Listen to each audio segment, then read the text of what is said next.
जय हिंद। देखिए, अभी हाल में केंद्र सरकार ने जो अध्यादेश को मंजूरी लाने के लिए संसद में जो कृषि से संबंधित 3 संशोधन विधेयक रखे हैं, उसको लेकर कई विपक्षी पार्टी तथा हरियाणा और पंजाब के किसान खासे थोड़े नाराज दिखाई दे रहे हैं और उन्होंने बहुत ज़्यादा प्रदर्शन भी किया। इसमें सरकार कह रही है कि ये विधेयक जो है वो एकदम गेम चेंजर है। आपको पता है सरकार ने लाया है तो गेम चेंजर ही होगा, और विपक्ष कह रहा है ये बर्बाद होगा। आपको पता है कि भैया विपक्ष में हो तो बर्बाद ही होगा। हमारे हिंदुस्तान में तो ये 1947 जब देश आज़ाद हुआ तभी से चलते आ रहा है कि हम जब सत्ता में हैं तो भैया हम जो करेंगे वो सही है, चाहे वो GST हो, चाहे वो FDI हो, चाहे नोटबंदी हो। और अगर हम विपक्ष में हैं तो वही कुछ भी होगा तो वो खराब ही होगा। लेकिन आपको समझना है भैया ये सही है या गलत है। हर चीज़ के कुछ अच्छाइयाँ और ख़राबियाँ होती हैं, तो इसमें भी देखते हैं क्या इस विधेयक में अच्छाइयाँ हैं और क्या खराबी है और क्या जोड़ के और अच्छा किया जा सकता है। तो इसमें 3 विधेयक हैं, हम तीनों को अलग अलग करके समझते हैं। पहला जो विधेयक का नाम है उसका नाम है एसेंशियल कमोडिटी अमेंडमेंट बिल 2020 है, क्योंकि 2020 में संशोधन हुआ है। हिंदी में इसे कहें तो आवश्यक वस्तु अधिनियम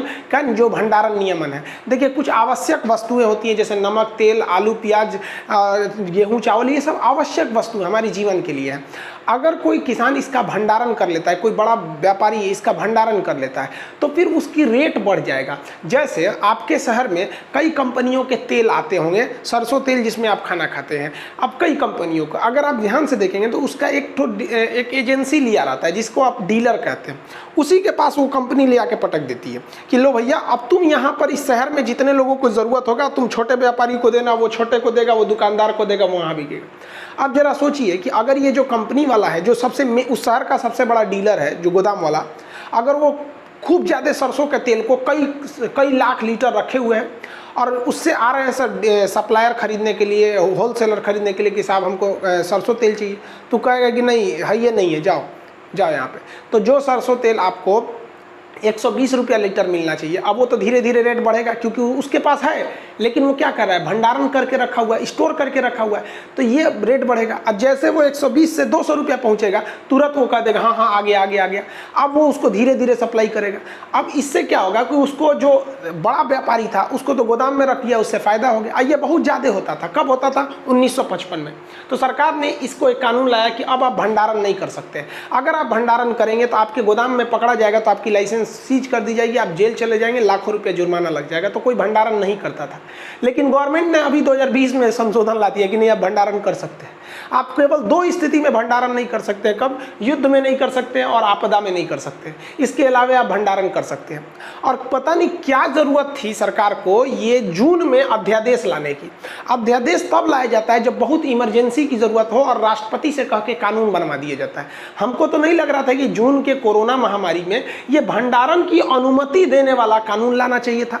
गवर्नमेंट जो थी वो इस कृषि को मतलब कृषि से अपना पल्ला झाड़ने के लिए पहले से तैयार बैठी थी। उसको मिल गया बहाना कोरोना का कि ना प्रदर्शन होगा ना कुछ होगा, जून में शांति से निपटा दिया। और जब उसको फाइनल कानून बनाने के लिए संसद में लाया गया तो उसका विवाद होने लगा। अब आप बताइए, आपने जो ये आदेश दे दिया, अब जो बड़े बड़े व्यापारी हैं उनका गोदाम है, आपको ही पता है कोई घर में कितने चीज़ों को स्टोर करके रख सकता है, बहुत कम ही चीज़ को स्टोर करके रख सकता है। उसका अपना गोदाम होता है और गोदाम उसी एरिया में होता है। अब मान लीजिए किसी का दिल्ली में मार्केट है तो गोदाम लखनऊ में थोड़ी रखेगा भैया, दिल्ली में ही रखेगा।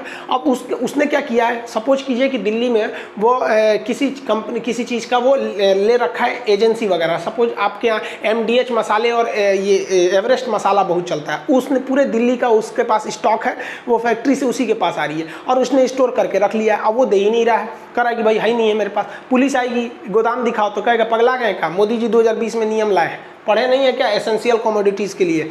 आप युद्ध है, अभी युद्ध चल रहा है कहीं नहीं, कोई आपदा आई हुई है, अभी तो खैर कोरोना है, कोरोना बीतने के बाद करें, कोई आपदा है तो पुलिस कहेगी नहीं तो निकलिए यहाँ से। अब कह लिए गोदाम चेक कीजिएगा। गोदाम में भंडारण आप तभी चेक कीजिएगा जब युद्ध और आपदा के समय में भंडारण करेंगे, उससे पहले हम कर सकते हैं। मसाले का रेट बढ़ जाएगा। क्या सोच के लाया गया हमको समझ में नहीं आ रहा है। गवर्नमेंट क्या कह रही है इस पर कि भाई हम ये भंडारण क्षमता व्यापारी को भी दे रहे हैं और किसान को भी दे रहे हैं कि किसान जो है अगर वो आलू बोया है और आलू बोते समय उस आलू का रेट 10 रुपया है तो आलू किसान भी रख ले अपने जगह पे, अपने यहाँ घर में आलू रख ले और 2 महीना बाद बेचे जब आलू का रेट 25 रुपया हो जाएगा तब। ये बताइए किसान के यहाँ नया फसल बोएगा, किसान का हवेली रहता है क्या? उसके घर में बेचारा कितने गरीबी से किसान जीते हैं सब नहीं समझ में आता है। बेचारा उसको खुद के रहने के लिए अच्छा सुविधाएं नहीं होती है। कहते हैं किसान के बारे में घर तो पकती थी उसकी, लेकिन फिर भी वो किसान बारिश की दुआ मांगता था। अजब हाल है भाई, ये किसान के पास इतना जगह है जो भंडारण करेगा, कितना रख सकता है किसान? एक व्यापारी से ज़्यादा तो नहीं रख सकता है। तो ये तो सीधा सीधा इन व्यापारियों को एक कालाबाजारी करने की छूट है। और हद तो तब हो गई जब सरकार ने इसे अध्यादेश में ला दिया। हालांकि आपको पॉलिटी में हम अध्यादेश पढ़ा देंगे, अगर आप बोलेंगे अनुच्छेद 123 में अध्यादेश है, ऑर्डिनेंस ऑफ प्रेसिडेंट है, इसे क्यों लाया जाता है, तो पहला ये तो किसी काम का नहीं रहा, ये उसका कोई खास महत्व नहीं रहा। दूसरा विधेयक जो सरकार ने लाई है वो अच्छा है, लेकिन ये वाला आपको अगर अच्छा लगता है तो आप बताएंगे कमेंट करके कि अच्छा है पहला वाला। अब हमको उतना अच्छा नहीं है, अब हम हो सकता है कि हम गलत हों, आप किसान हैं, आप ज़्यादा समझते होंगे। दूसरा संशोधन जो लाया गया है उसको क्या लाया गया भाई, तो देखिए फार्मर्स, ये थोड़ा धुंधला दिख रहा होगा आपको, empowerment and production agreement on price insurance and farm services bill. इसको हिंदी में क्या है कि इसको मेन इसमें क्या रखा गया है, कॉन्ट्रैक्ट फार्मिंग को रखा गया। अब इस विधेयक को ध्यान से समझिए, इसमें जो मेन चीज़ें क्या कही गई, ये अच्छा है विधेयक। इसे हिंदी में कहेंगे मूल्य आश्वासन पर बंदोबस्त एवं सुरक्षा समझौता। किसानों को एक बहुत बड़ी समस्या रहती है। किस चीज़ की समस्या? अगर वो गेहूँ बोने गया है, अब गेहूं में उसको भी देख रहा है कि गेहूं बोने गए हैं तो 25 रुपये किलो गेहूं बिक रहा है, तो सोचता है कि चलो गेहूं लगा देंगे। 4 महीना बाद जब इसे काटने जाता है ना, तो बेचारा 25 रुपये की जगह गेहूं 16 रुपये हो जाता है, तो परेशान हो जाता है किसान, क्या करे। तो इस विधेयक के तहत अब कहा गया है कि बड़ी बड़ी कंपनियां जो है ना, अब वो कॉन्ट्रैक्ट फार्मिंग कर सकती हैं, यानी आप अनुबंध कृषि कर सकती है। अब ये क्या है भैया अनुबंध कृषि, तो बहुत ज़रूरी है, आप इसे ध्यान से समझिए। लेज कंपनी चिप्स बनाती है, पार्ले कंपनी करोड़ों की संख्या में बिस्किट बनाती है, ब्रिटानिया, पार्ले, ये सब। तो पार्ले कंपनी को गेहूं चाहिए, लेस कंपनी को क्या चाहिए, आलू चाहिए, लेकिन इन्हें आलू 2-4 किलो नहीं चाहिए। इस ससुरा मालगाड़ी का मालगाड़ी बुक कर लेता है। ऐसा कौन सा गली मोहल्ला होगा जहां चिप्स नहीं बिकता होगा, लेस का या ब्रिटानिया पार्ले जी की बिस्किट नहीं होंगे? उन्हें इतनी गेहूँ कहाँ से आएगी? इसका मतलब वो छोटे किसान से खरीद नहीं पाते हैं।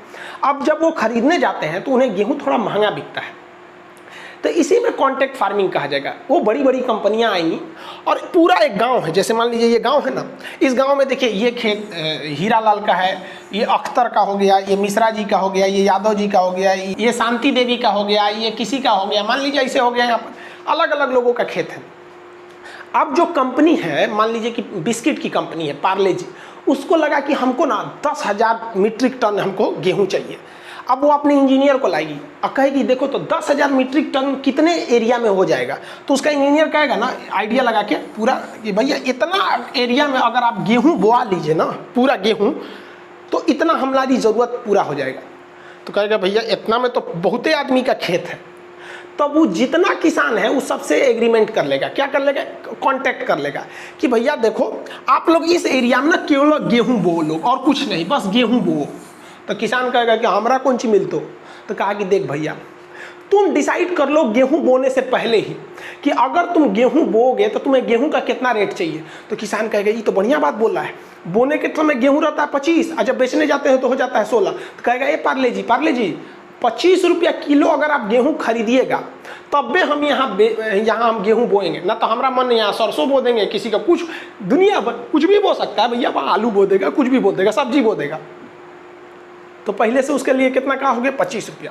अब किसान टेंशन फ्री है कि भैया वो कंपनी क्या है 25 रुपये में हमें खरीदेगी। तो इसमें क्या होता है, प्राइस बिफोर फार्मिंग, खेती से पहले ही कंपनी वाले क्या कर लिए, सब प्राइस कर लिए। अब कंपनी भी टेंशन फ्री है, वो अपना प्रचार पे फोकस की है, उसको टेंशन नहीं है, उसको पता है कि 4 महीने बाद किसान लाएगा। इसमें वो कंपनी झांकने नहीं आएगी आप क्या किए क्या नहीं किए, समझ आ गया कि नहीं। अब जब कटिया का समय आएगा, अप्रैल में जब कटिया होगा गेहूँ का, तब सब किसान यहाँ पर रहेगा।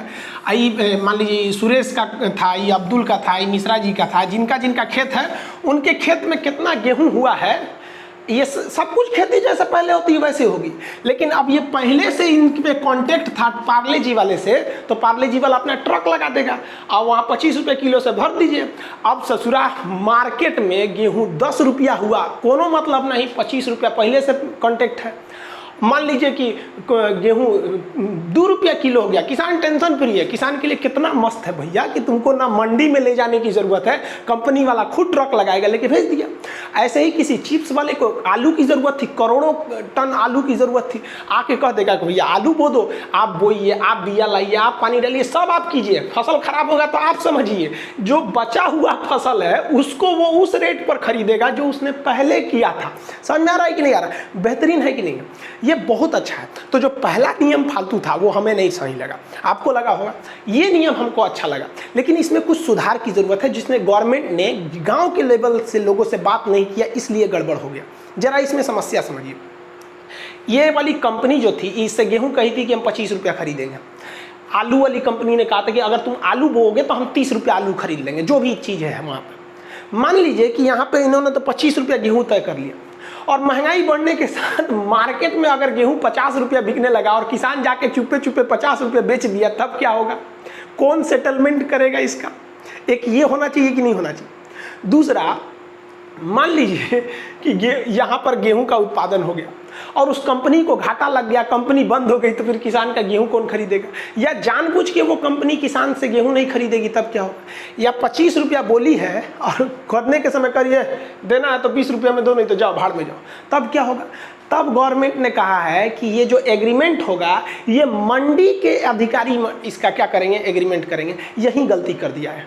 गवर्नमेंट को कहना चाहिए कि जो कंपनियां हैं जो कांटेक्ट करने के लिए आ रही हैं, वो एग्रीमेंट करेंगी इस गांव के मुखिया जी से, जो प्रधान होते हैं ना, ग्राम पंचायत, विलेज पंचायत के मुखिया से, उसके उपस्थिति में ये क्या करेंगे?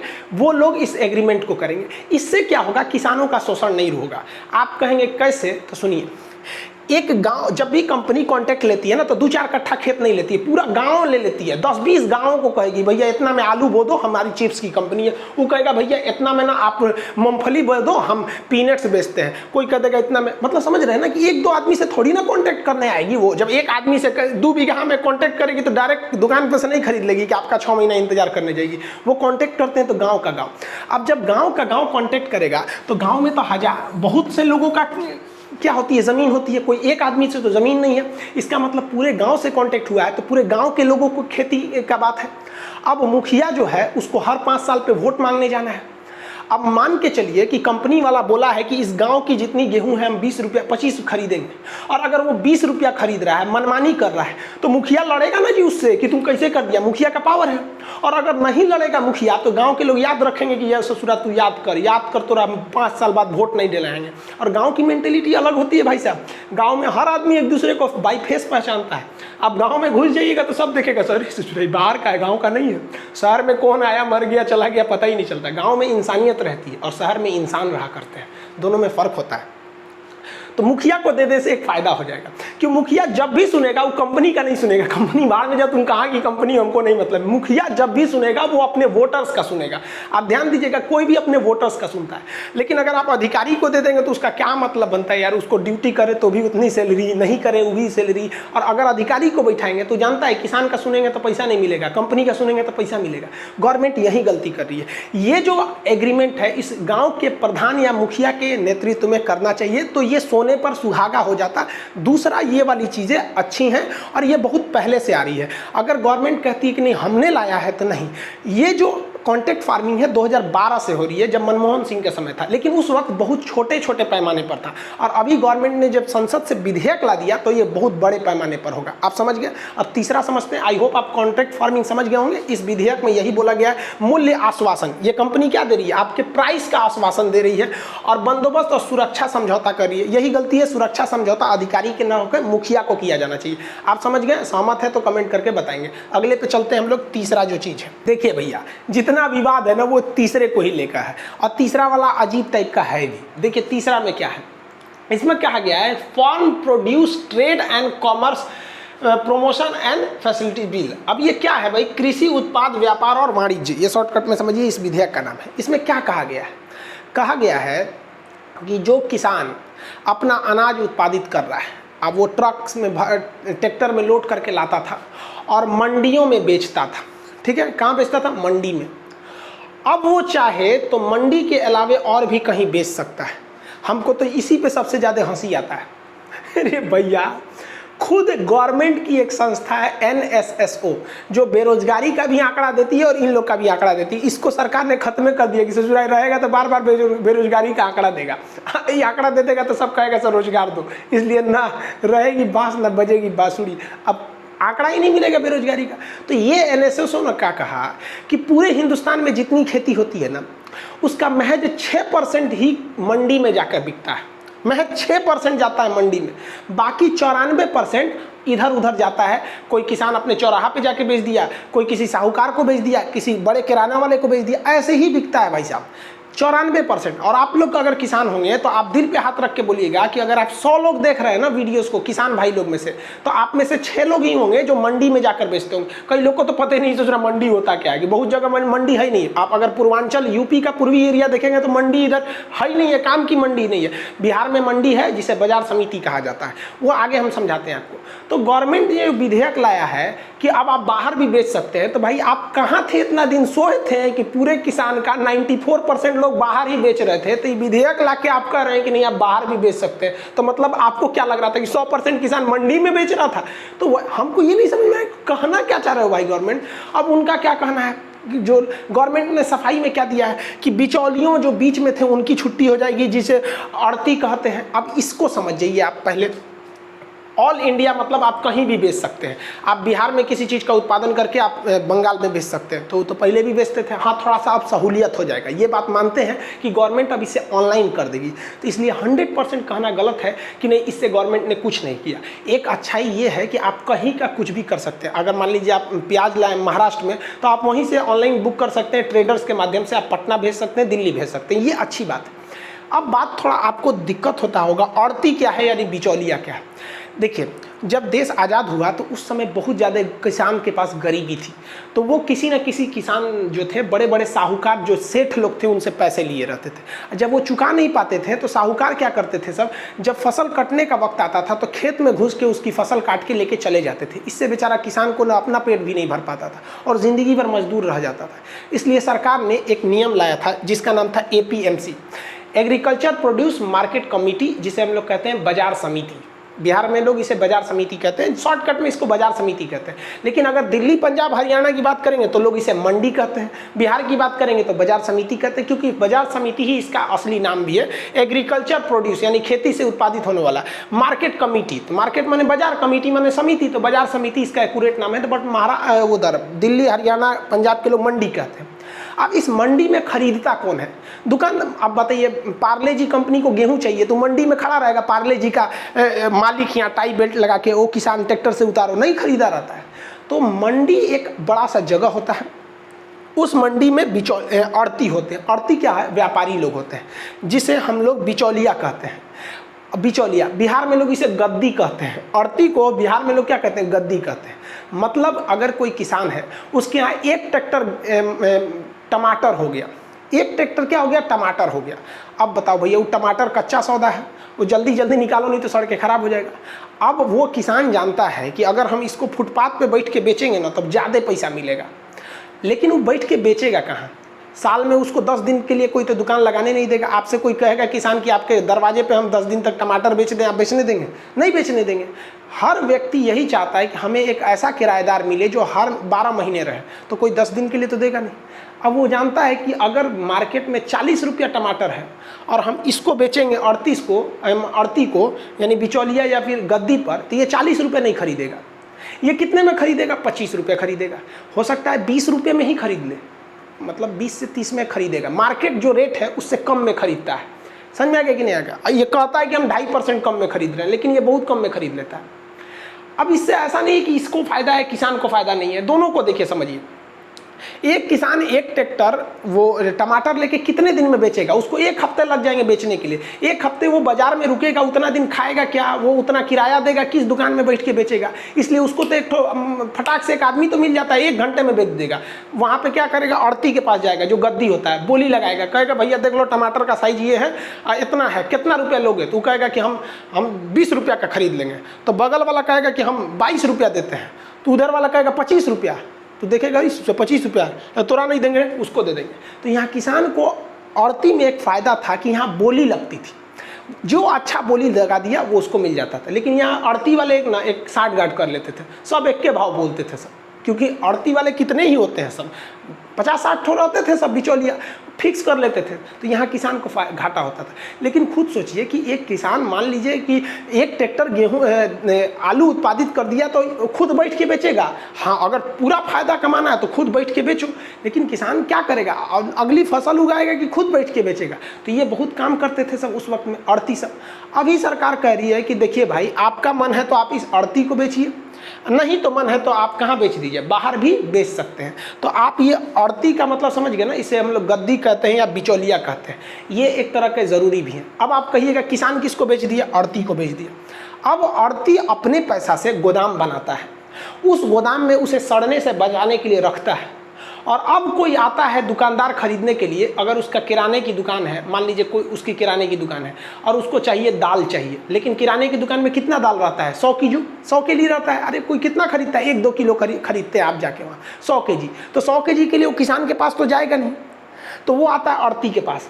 आड़ती क्या है, किसान से सस्ता लिया, इसको महंगा देता है। तो भैया ये तो व्यापार का उसूल है कि आप खरीदेंगे सस्ता, उसी रेट में बेचेंगे, तो व्यापार क्यों कर रहे हैं, है कि नहीं है यहाँ पर। तो ये आड़ती का रोल था यहाँ पर। अब इसमें कुछ देखिए विवाद का कारण क्या है, समझिए। आड़ती जो लोग थे वो कह रहे हैं कि अगर आप ये आड़ती को ख़त्म कर देंगे तो फिर हमने जो गोदाम बनाया है वो सब कहाँ जाएगा। तो खैर इन लोग का अलग विवाद है। लेकिन किसानों की जो मेन समस्या है, किसानों को लग रहा है कि उनका MSP छीन लिया जाएगा। सारा का सारा विवाद MSP का है, मिनिमम सपोर्ट प्राइस। अब कुछ लोग कह रहे हैं कि नहीं, ये विद्रोही हैं, मतलब ये किसी के सिखावे बहलाने में आ गए हैं। अरे भैया, अगर कोई किसान है, उसका आलू अगर 10 रुपया है, अगर मोदी जी कहेंगे कि भैया हम ये आलू 10 रुपया ना लेके 16 रुपया खरीदेंगे, तो कोनो ऐसा पगला किसान है कि जो नहीं से सड़क पे उतरेगा। आप खुद सोचिए ना भाई, कहीं ना कहीं तो झोल है कि नहीं है। वरना आप किसान हैं, आपको क्या जाता है कि हमारी फसल का अच्छा रेट मिले तो हम विरोध करने उतरेंगे, वो भी कोरोना के बीच में लाठी खाएंगे, जबकि पूरी देश की GDP -23.9 गया है। ये किसान भाई ही हैं जिन्होंने देश को बचाया था इस कोरोना में, वरना हमारी GDP -28% चली गई रहती, नाक कट गया रहता हम लोग का यहाँ पर। अब ये MSP क्या चीज़ है, सोच रहा है। MSP को समझते हैं। MSP का फुल फॉर्म होता है मिनिमम सपोर्ट प्राइस, हिंदी में कहते हैं न्यूनतम समर्थन मूल्य। न्यूनतम समर्थन मूल्य इसे कौन जारी करता है? MSP को जारी करता है कृषि लागत एवं मूल्य आयोग। कृषि लागत एवं मूल्य आयोग को इंग्लिश में क्या कहेंगे? Commission of agriculture cost and price, CACP। ये किसके अंडर में काम करती है? FCI के अंडर में। अब ये भाई साहब MSP क्या है, तो बार बार हम MSP बोलेंगे, आप पहले MSP समझिए क्या है। आपको जब हम आपको अभी यहाँ पढ़ा रहे थे ना कॉन्ट्रैक्ट फार्मिंग, यहाँ पर कॉन्ट्रैक्ट फार्मिंग देख रहे थे, ये बोने से पहले ही रेट फिक्स कर दिया कि भैया हम 25 रुपये किलो गेहूँ खरीदेंगे कॉन्ट्रैक्ट फार्मिंग में। तो ये कौन आदमी किया? प्राइवेट कोई कंपनी ने किया था, जिसको हल्दीराम था तो वो उसको भुजिया उजिया बनाना है, नमकीन उमकीन, तो बेसन को कर देगा। बेसन कहाँ से बनेगा? दाल से, तो चने दाल को कर लेगा वो फिक्स कर लेगा। चिप्स वाले को आलू चाहिए, बिस्किट वाले को गेहूँ चाहिए। तो ये प्राइवेट आदमी जो है वो बिफोर फार्मिंग, खेती करने से पहले ही जो रेट फिक्स कर लिया है ना, यही काम अगर सरकार करती है तो उसे हम लोग कहते हैं MSP। समझ में आ गया? दोनों में कोई अंतर नहीं है। प्राइवेट कंपनी कह रही है कि भैया हम बिस्किट की कंपनी है, हमको लाखों टन बिस्किट के लिए गेहूं चाहिए, तुम गेहूं बो भैया, क्या, ताकि हम एक के जगह आके खरीद सके, एक के गांव से आके खरीद सके। बदले में हम तुमको क्या देंगे कि हम तुम्हें पहले ही रेट फिक्स कर दिए 25 रुपया। यही बतिया अगर सरकार आके कहती है ना कि रे भैया तू गेहूं बो, चावल बो, धान मतलब धान बो, ऐसे ऐसे वो 24 गो फसल पे 22 से 24 फसल को बोती है, ये फसल बो, हम इतने में खरीदेंगे। यानी बोने से पहले जब सरकार आके कहती है तो उसे कहते हैं MSP, मिनिमम सपोर्ट प्राइस। और बोने से पहले, खेती से पहले अगर कोई प्राइवेट कंपनी आके कहती है तो उसे कहते हैं कॉन्ट्रैक्ट फार्मिंग। अब किसानों का विद्रोह समझिए। किसानों का कहना है कि देखो भैया, इन लोग का कहना है कि सरकार जो है वो कॉन्ट्रैक्ट फार्मिंग के रास्ते से कंपनियों को घुसा रही है कि तुम आके बोली लगाओ, ताकि सरकार खुद पीछे निकल जाए और सरकार को MSP ना देना पड़े, यानी मिनिमम सपोर्ट प्राइस सरकार को नहीं देना पड़े, MSP। जबकि मोदी जी भाषण दे के चले गए हैं, उन्होंने कहा कि MSP रहेगा, मतलब प्राइवेट कंपनियां भी बोली लगाएंगी, वो किसके तहत लगाएंगी? तो कॉन्ट्रैक्ट फार्मिंग के तहत, और सरकार भी MSP खरीदते रहेगी। लेकिन फिर इतना विद्रोह क्यों हो गया? क्योंकि सरकार की मंशा पर सवाल है। समझिए क्या है ये जो MSP का रेट डिसाइड किया जाता है वो ये डिसाइड करती है कृषि लागत एवं मूल्य आयोग। अब ये रेट डिसाइड कर ली, अब सरकार उन अनाज को खरीदती है किस पर, MSP पर। अब किसान फ्री है, MSP के मामले पर किसान फ्री है, जबकि कॉन्ट्रैक्ट फार्मिंग पे किसान फ्री नहीं है। अगर कॉन्ट्रैक्ट फार्मिंग में कंपनी ने कह दिया कि हम आपका गेहूं 25 रुपये किलो खरीदेंगे तो आपको 25 रुपये ही बेचना पड़ेगा, भले रेट 10 रुपये है तो क्या हुआ, कंपनी को घाटा लगेगा लेकिन वो आपसे 25 ही खरीदेगी। लेकिन अगर गेहूं का रेट ओपन मार्केट में 80 रुपया हो गया तो चूंकि आप कॉन्ट्रैक्ट कर चुके हैं अब आप 80 रुपये नहीं बेच सकते हैं। तो यानी किसान को एक हैंड में फायदा है और दूसरे हैंड में घाटा भी है अगर वो कॉन्ट्रैक्ट फार्मिंग करता है। लेकिन MSP में ऐसा नहीं है, ध्यान से समझिएगा, यही MSP की मांग कर रहे हैं किसान। MSP में क्या है कि सरकार गेहूं बोलने से पहले, किसी भी फसल को बोने से पहले बोल देती है कि हम इतना में खरीदेंगे। जैसे बोल दिया कि गेहूं हम 25 रुपये में खरीदेंगे।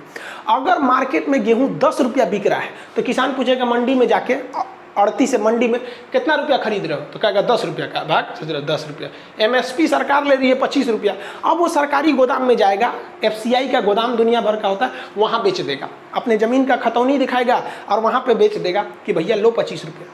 समझ में आ गया कि नहीं। लेकिन अगर गेहूं का रेट हो गया 50 रुपया किलो तो वो जाएगा अड़ती से पूछने के लिए कि कितना रुपया खरीदे तुम, तो अड़ती कहेगा यानी गद्दी वाला, मंडी वाला, कि भैया 50 रुपया का रेट चल रहा है। तो इसको लगेगा कि FCI में तो साला 60 रुपया होगा। वो जाएगा FCI के पास, आप कितना लिए, तो कह रहे बकलो कहीं का, हमसे अभी का पूछने आ रहा है, हम तो खेती करने से पहले ही बता दिए थे 25 रुपया खरीदेंगे। कहा ओ हो खेती में 4 महीना टाइम लगता है, भुला गए थे। तो कहेगा यही सोच रहा हूँ, वहाँ FCI गोदाम में MSP जो है वो 25 रुपया है, वहाँ पे कितना है 25 रुपया। आई मंडी में हम चले आए हैं तो मंडी में हमको फायदा मिल गया है, कितना रुपया हो गया मंडी में 50 रुपया। अब इसमें तो कांटेक्ट था ही नहीं किसानों के बीच में, सरकार था। अब किसान क्या कहते हैं, सब इस मंडी में नहीं बेचता है, सब सीधे सॉरी MSP पे ना बेच के किस में बेच देता है, सब मंडी पे। तो आप ये तो समझ गए कि आप बताइए फायदा किस में है, फायदा तो MSP में है। भैया यहाँ भी सिक्योरिटी मिल रही है MSP में, और कॉन्ट्रैक्ट फार्मिंग में भी सिक्योरिटी मिल रही है कि मामा हमारा पहले रेट फिक्स है। लेकिन कॉन्ट्रैक्ट फार्मिंग में अगर मुनाफा ज़्यादा हुआ बाहर में तो आप बाहर नहीं बेच सकते हैं, और MSP में अगर मुनाफा ज़्यादा मिल रहा है बाहर तो इसको छोड़ दीजिए, कॉन्ट्रैक्ट नहीं है, बाहर भी बेच सकते हैं।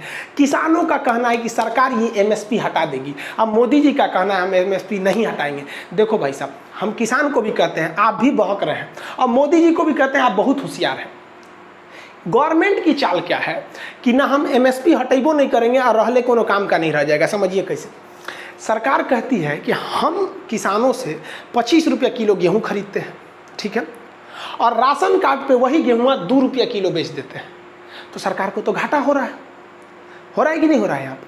तो सरकार की भाई बात कहना सही है कि भाई गोदाम में रहने से खराबी हो जाता है। हम आपको अभी तो फिजिक्स में हम आपको पढ़ाएंगे कि गोदाम में अनाजों की रक्षा करने के लिए कौन से रेस का प्रयोग किया जाता है, तो गामा रेज, गामा किरण, उसमें लाइट लगा दी जाती है गामा रेज का, जिससे कि उसमें कीड़े मकोड़े नहीं लगते हैं। और अगर बारिश से वो भीग के खराब ना हो जाए, उसमें से अंकुरन ना निकल जाए, उसमें दाना ना निकलने लगे, इसलिए उसके ऊपर पेस्ट कर दिया जाता है, पेस्ट। वो पेस्ट लगा देने से गेहूँ के अंदर की नमी बरकरार रहती है, ज़्यादा नमी सूखती नहीं है वरना बीज मर जाएगा, और ज़्यादा भीगता भी नहीं है, नहीं तो उसमें से अंकुरन निकल जाएगा, गोदामे में फलने लगेगा। तो पेस्ट लगा दिया जाता है। और भी क्वेश्चन पूछेगा, याद रखिएगा कि फसल बोते समय किस चीज़ की ज़्यादा अधिकता होनी चाहिए, तो बीज बोते समय फास्फोरस की अधिकता होनी चाहिए। लेकिन जब 1 फुट का पौधा हो जाता है, यानी जब पौधा का शकल ले लेता है, तो उस समय नाइट्रोजन डालना चाहिए, यूरिया वगैरह, और उस समय उससे पहले आपको फास्फोरस के लिए आपको आते हैं सब, उसको डालना चाहिए, पोटास वगैरह।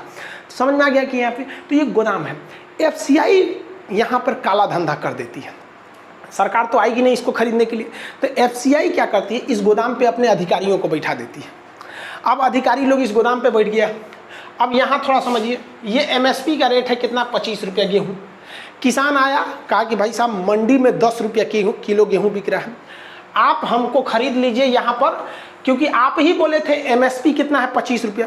तो कालाबाजारी कैसे होता है, इस पे बैठा जो अधिकारी है, ये ससुरा अधिकारिया क्या कहता है पता है, कि देखो भैया हमारे गोदाम में अभी जगह नहीं है, बोरा खत्म हो गया है, जगह नहीं है। अब बताइए, जब बोरा खत्म हो गया है, जगह नहीं है, तो क्या करेगा, तो ये किसान को लौटा देता है।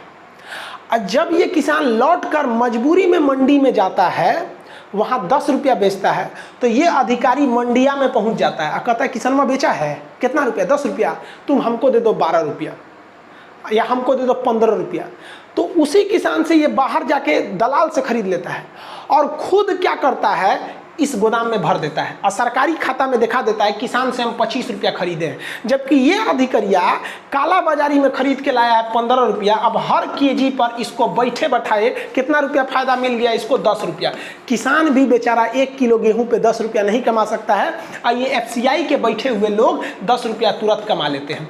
किसान जाएगा ना, कह देगा बोरा नहीं है, जगह नहीं है, सड़ रहा है, जाओ, खाली नहीं है, बाबू नहीं है, ये नहीं है, इतना ना दौड़ा देगा कि आप MSP पे बेचिए नहीं पाएंगे, तो मजबूरी में जाएंगे। इसीलिए हम कहें भैया पूरे हिंदुस्तान में 6% लोग हैं, किसान हैं जो MSP पर मंडी में बेच पाते हैं, FCI के पास बेच पाते हैं, बाकी 94% लोग बाहर बेचते हैं, मजबूर कर देते हैं ये लोग FCI वाले। अब देखेंगे ना FCI के गोदाम में सड़ता है, अनाज सड़ रहा होता है, एकदम भयानक सड़ रहा होता है अनाज। गवर्नमेंट कह रही है कि भैया देखिए ये जो FCI वाला सीन है इसको बदलने की ज़रूरत है। अब हम थोड़ा सा, आपका मन आप बाहर भी बेच सकते हैं, हमारे पास रखने का जगह नहीं है। अब देखिए महाराष्ट्र का किसान कहता है कि हम अगर प्याज को यूपी बिहार बेचते हैं तो हमको 20 रुपया किलो का रेट मिलता है, लेकिन यही प्याज हम अगर बांग्लादेश बेच देंगे तो हमको 55 रुपया मिलेगा।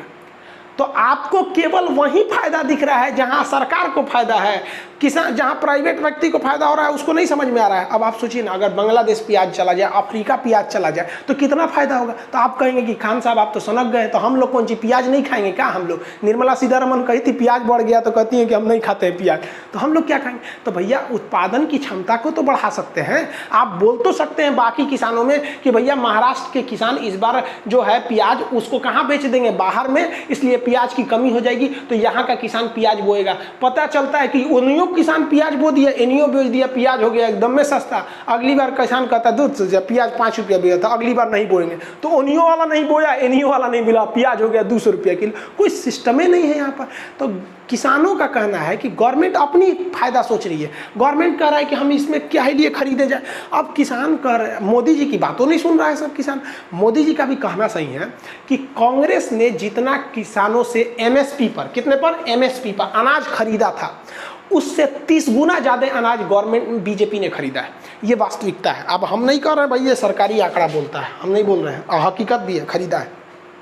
तो मोदी जी अपना सीना थपथपा रहे हैं कि हाँ भाई खरीदे, सही बात है। लेकिन मोदी जी की मजबूरी बना के गए थे मनमोहन सिंह। मनमोहन सिंह की 2013 में उन्हें लग गया था कि हम जीतने वाले नहीं हैं, तो उन्होंने एक चुनावी दाव खेला था, उसको नेशनल सिक्योरिटी बिल, खाद्य सुरक्षा विधेयक, याद होगा आपको। और उन्होंने कहा था कि अब हर राशन कार्ड पर 2 रुपया किलो गेहूं जो BPL वाले हैं और 3 रुपया किलो चावल बिकेगा। 2014 में विधेयक को पारित करके मनमोहन सिंह चल गए।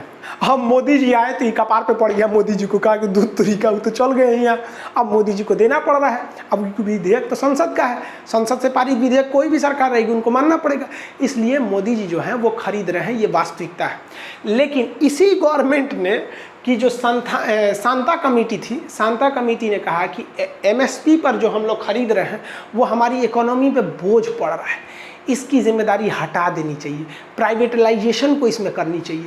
किसान यही कह रहा है कि मोदी जी, एक और आप कहते हैं नहीं हटने देंगे, ये कोई कमेटी कहता है। और मोदी जी जिस पार्टी के सदस्य हैं ना, BJP, उस पार्टी के अध्यक्ष रहे थे ये भाई साहब नितिन गडकरी जी 2012 से 14 के बीच में वहाँ पे। फिर बाद में इनमें एक तो फैक्ट्री घोटाला का आरोप लग गया, तो इनको हटाकर राजनाथ सिंह को अध्यक्ष बनाया गया, और राजनाथ सिंह की अध्यक्षता में मोदी जी प्रधानमंत्री बने थे। फिर जाके अमित शाह अध्यक्ष बने और अभी JP नड्डा है, समझ में गया। आज से 10 साल पहले की बात है ये। तो इन पे आरोप लगा। ये क्या कहे, इन्होंने स्पष्ट बोला था नितिन गडकरी साहब कि MSP is an extra burden of our economy. MSP जो है ये हमारे ऊपर एक बोझ है कि हम सरकार इतना गेहूं खरीदते हैं 25 रुपया और बाकियों को दे देते हैं हम कितना रुपया भैया, 2 रुपया। अब हम आपको आंकड़ा बता रहे हैं। MSP पर सरकार को कितना, बहुत ज़्यादा नहीं, 1000 करोड़ रुपए का लॉस होता है, ठीक है। 1500 करोड़ रुपया जब सरकार ने बैंकों का माफ़ किया, और वो माफ़ कैसे किया, बैंकों से नीरव मोदी लिया है, बड़का उद्योगपति लेके भाग गया सब, वो कह दिया सब बैंक से हम नहीं चुका पाएंगे। तो सरकार कहती है एक काम करो, उनका माफ़ कर दो, आने जनता ने टैक्स भरबे किया है, दे देते हैं वहाँ पे, लो तुम्हारा टैक्स, तुम्हारा कर्जा माफ़। और जो लेके भागा है उनसे कहते चुनाव में पैसा दे देना हमको, समझा गया ना, तुम्हारा कर्जा माफ। तो भैया जो 15-15 हज़ार करोड़ रुपए आपका जो आपका ये एनपीए जा रहा है बैंकों का, नॉन परफॉर्मिंग एसेट्स, आपको एनपीए नहीं समझ में आ रहा होगा, वो हम समझा देंगे कभी। तो वहाँ पे तो आप नहीं कहते हैं कि ये एक्स्ट्रा बर्डन है इकोनॉमी में। सोच रहा बैंक जो थे सब उसको घटते जा रहे हैं डेली बैंक। हमको तो जिस हिसाब से बैंक घट रहे हैं, लग रहा है लास्ट में वो खाली आरबीआई बचेगा, बाकी सब खत्म हो जाएंगे, सब आरबीआई में खाता खुलवाया जाएगा। तो गवर्नमेंट दो तरह की बात करती है। गवर्नमेंट के पास भी खराबी क्या है, उसके पास भंडारण करने की क्षमता नहीं है।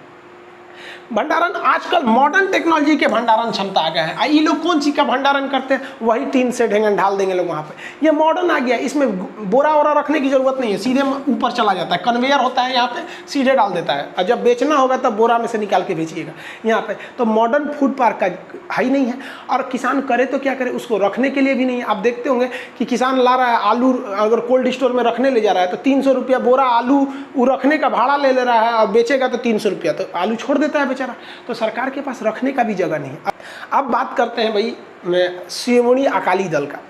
बीजेपी का कहना है कि कांग्रेस भड़का दिए हैं सब। ठीक है भैया, कांग्रेस भड़का दिए हैं सब। तो भाई बीजेपी की गठबंधन की सरकार ही है शिरोमणि अकाली दल, और अकाली दल की तो भाई साहब ये मंत्री रही आपकी, अभी 2 दिन पहले मंत्री थी हरसिमरत कौर, ये तो मंत्री रही थी। अब इनकी बात सुनिए भाई, जब सरकार इसे आनन फानन में राष्ट्रपति द्वारा अध्यादेश लगवा रही थी जून में, तो ये मंत्रिमंडल की बैठक में थी ये, और जब सरकार लेके आई विधेयक तो किसानों ने विरोध कर दिया।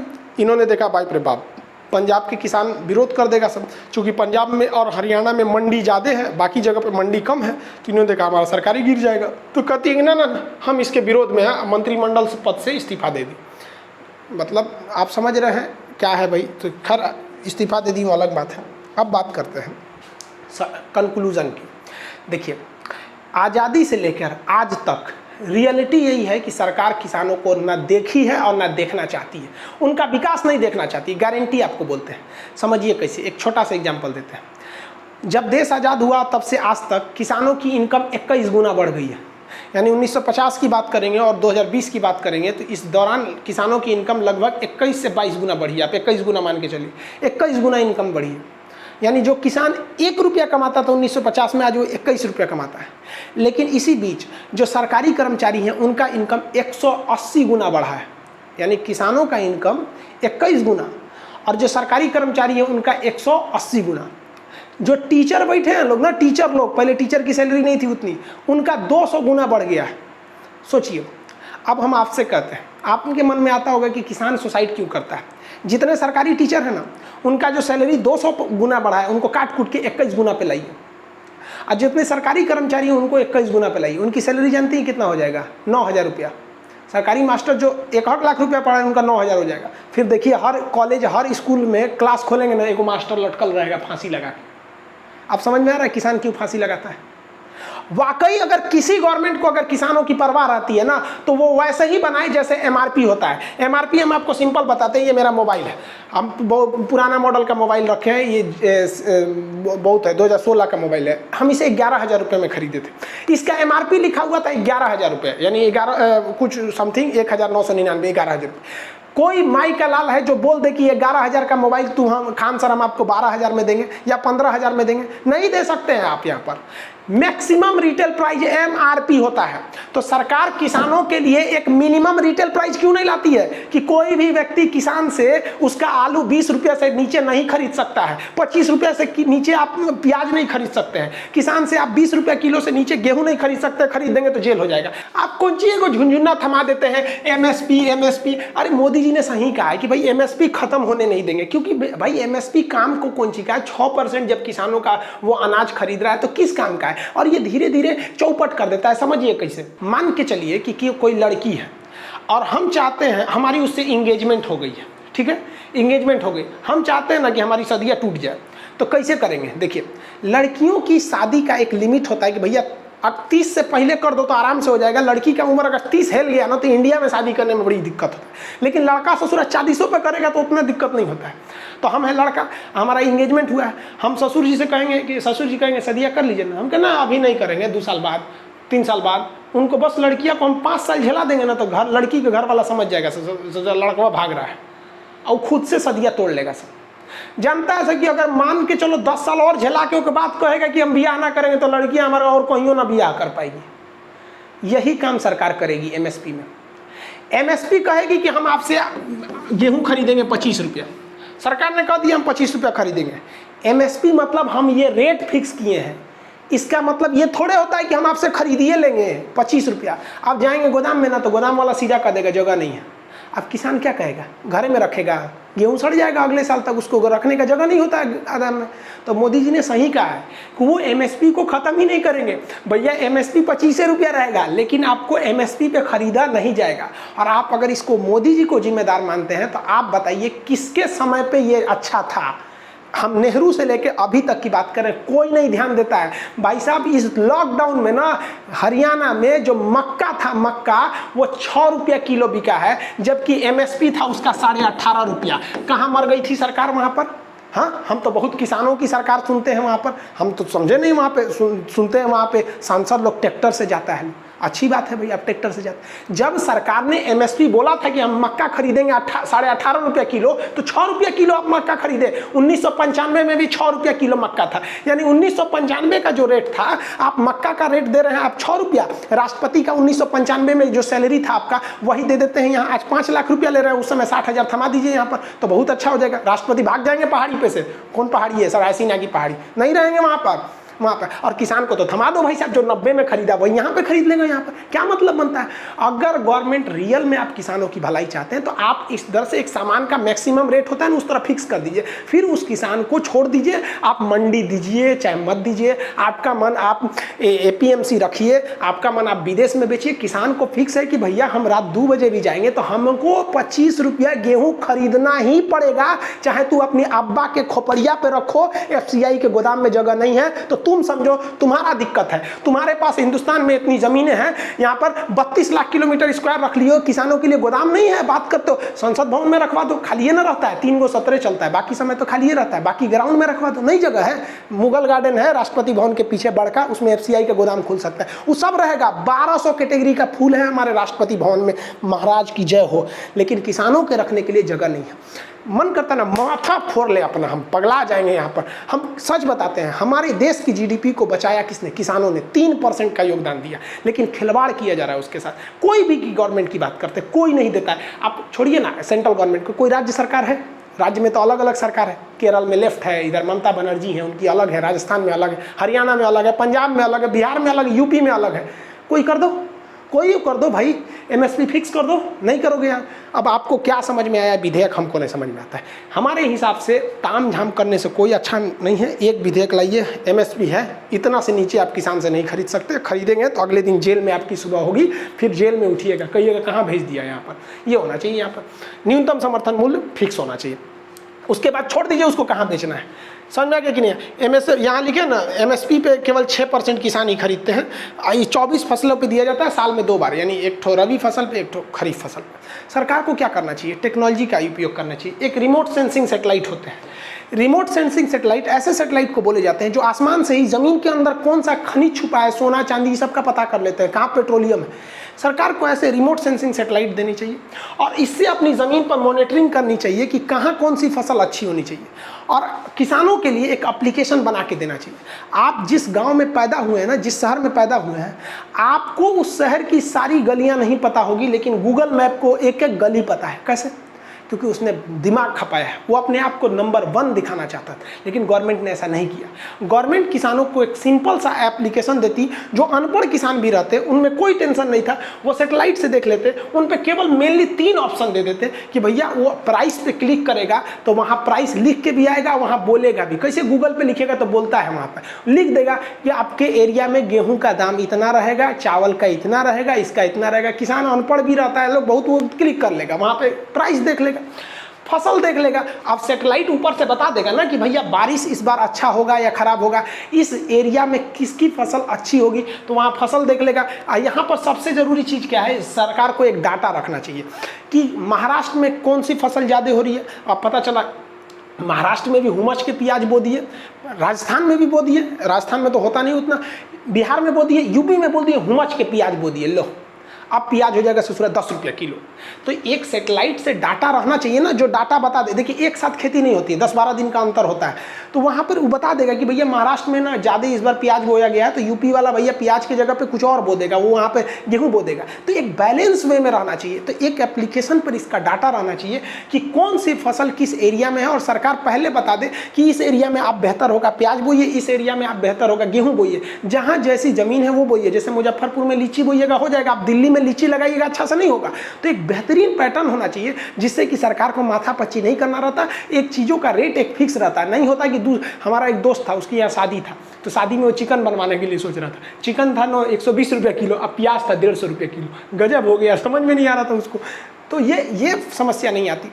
और उसके बाद मौसम, किसान को पता ही नहीं होता है किस वर्ष एल नीनो आएगा, किस वर्ष ला नीना आएगा, मानसून अच्छा होगा या ख़राब होगा। अगर किसान को पता, अब जैसे हम आपको बताते हैं यूपी वगैरह में बारिश बहुत अच्छी होती, लेकिन सरकार बोल देती ना कि बारिश इस बार थोड़ा पहले ही आ जाएगा ना, तो किसान जो था ना, जो धान का बिया लगाया था वो थोड़ा ऊंचे जगह पे लगा देता, जिससे कि उनका बिया नहीं बहता। इस बार क्या हुआ, जो धान बह गया वो तो बह गया, लेकिन जो बच गया बहुत बेहतरीन हुआ है। तो इस बार जो इंद्रदेव मेहरबान थे जिन्होंने अर्थव्यवस्था को बचाया है। तो सरकार को ये सब चीज़ों पर ध्यान देना चाहिए। एक प्लेटफॉर्म टेक्नोलॉजी का यूज़ करना चाहिए और एक सिस्टमेटिक बताना चाहिए कि भैया किस एरिया में कौन सी फसल हो रही है, ताकि एक बैलेंस वे में रहे और हम लोग ऐसा ना हो कि ज़्यादा किसी चीज़ को उत्पादन कर ले और किसी चीज़ का उत्पादन कम कर ले प्राइस वगैरह के लिए। एक बात ही हम कहना चाहेंगे, अगर किसान को बचाना है तो भैया MSP फिक्स कीजिए कि उससे नीचे चाहे तो साहूकार हो, चाहे प्रधानमंत्री हैं, चाहे FCI हैं, चाहे आपके बिचौलियाँ हैं, गद्दी हैं, बाजार समिति, उससे नीचे आप उससे नहीं खरीद सकते। किसान बच गया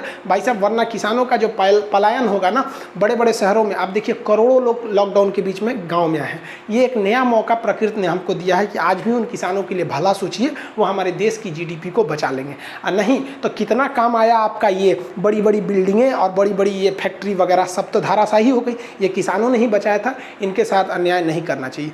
ये चीज़ आपको राजनीतिक लगेगी, अब हमको नहीं लगता इसमें राजनीति की बात है। आपको अगर लगता है कि नेहरू से लेकर मोदी के बीच में किसी ने किसानों के लिए कोई बेहतरीन काम किया है तो आप कमेंट करके बताइए, और आप भी दबाव बनाइए कि सरकार MSP को लागू करे सख्ती से। मिलेंगे नेक्स्ट क्लास में, तब तक के लिए जय हिंद।